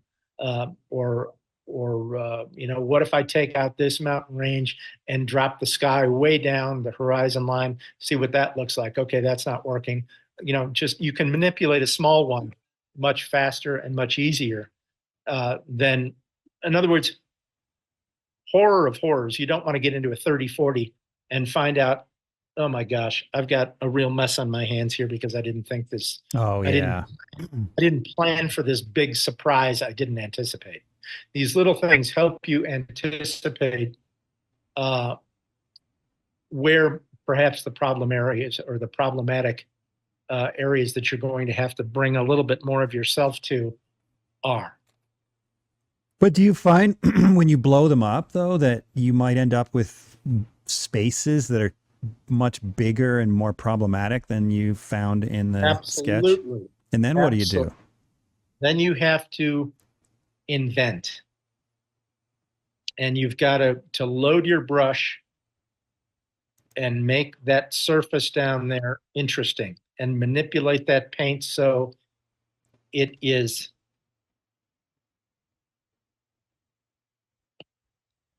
it is full of interesting shapes that are not taking away from the main subject. So you don't necessarily have to add an object. You can do this just by manipulating the paint and texture and shapes in that region. Yeah, and you might add something, but you want to be careful that everything is subordinated to the figure. Mm. So Mm. it can be a temptation to get in there and do all kinds of really cool stuff in there. And all that does is end up ruining the overall effect. So, but you're right. When you've got an 8x10 that's just sort of slapped in, you might have a little pea-sized piece of raw canvas or yellow ochre from the other painting showing up, and then when you do that 30-40, that's a 5x6 inch space. Then you've got to be inventive and yeah, Mm. you have to plan for those things and it's definitely a challenge, but Yeah. these little studies are so helpful. If you go back to Instagram, there's also a horse from life that is in there. It's up at the top. I'll show you when you get there. Right This there. one? That yeah, right there. That is a 1114 of a draft horse Wow. thoroughbred cross painted from life. Now, if there's a problem with this painting, it's that I made her head a little bit too pony-like. She was a little bit more narrow in the head than that, but at least her volume is there and the color is fairly accurate. But that's a 2-hour life study. Her name was Gracie. That was down at the Rigdon Ranch, and just throwing in pieces of the squeeze chute behind her and some of the broken up fencing. But painting these horses from life is just it's just critical for the Western painter to set up halter them and tie them up and get a go at them from life. It's a difficult thing to do. It is hard on your ego, but that's always a good thing. It's always a good thing to find out where your weaknesses are and address them head on rather than cover them up with technology. That almost felt like the answer to my last question, but I'm going to ask it anyway. So, if you had one piece of advice that you could offer me and the audience, either it could be a piece of advice that you had when you were learning or that you were given, or one that you wish you had, what would it be? Wow. Narrowing it down to one thing. You've already given so much good advice, from financial advice, painting advice. I would say that this is very, very hard work, and you're not going to be able to do it if you're not passionate about the subject. You're not going to be able to do it well. You're not going to be able to get everything out of it that's there if you're not passionate about the subject. You've got to be all jazzed up about what you're painting to pull it off effectively, I think. And that may even require you having a focus uh, rather than being, I paint some still lifes and I paint some landscapes and I paint some interiors and I paint outdoor landscapes and it may be that you have to focus like a laser on on something to really sink your teeth into, but it requires a lot of passion. And the other thing would be, you have to work from life. You just have to cut your teeth doing that. Working from photographs, just isn't very much fun. And if you're not having fun with what you're doing, or if you're noodling too much and just, this detail business, if you're not having fun, it shows. It just shows in the work. I remember an anecdote, and I won't mention the artists' names because they're very well known, but one guy brought his work to his mentor, and the mentor looked at it and said, "Boy, that looks like a lot of work." Well, that wasn't a compliment. Yeah. Yeah, you wanna make this look like it's effortless, and to get to that point, it takes a lot of work. I've used this analogy before. I used to go early to the Cubs games at Wrigley Field when I was a kid, and I'd watch the infielders work out. And I played a lot of baseball through high school and everything, and I know how difficult it is to make a double play look like it flows and like it's easy, like it's the easiest thing in the world. I got to tell you, it ain't. It takes No. a lot of really, really hard work to make it look as easy as those guys make it look. And that's really what the mark of a real professional is. That's funny you use that example because as you're talking, I'm a basketball fan and all I can think about is Michael Jordan. I mean, a lot of guys can put the ball in the basket, but there was something about the way he moved with the grace and beauty and ease. It was just like incredible. There's nobody like him. And that's what you're talking about. Yeah. Yeah. It was, yeah, it's true. Or, Secretariat, he was just born to run.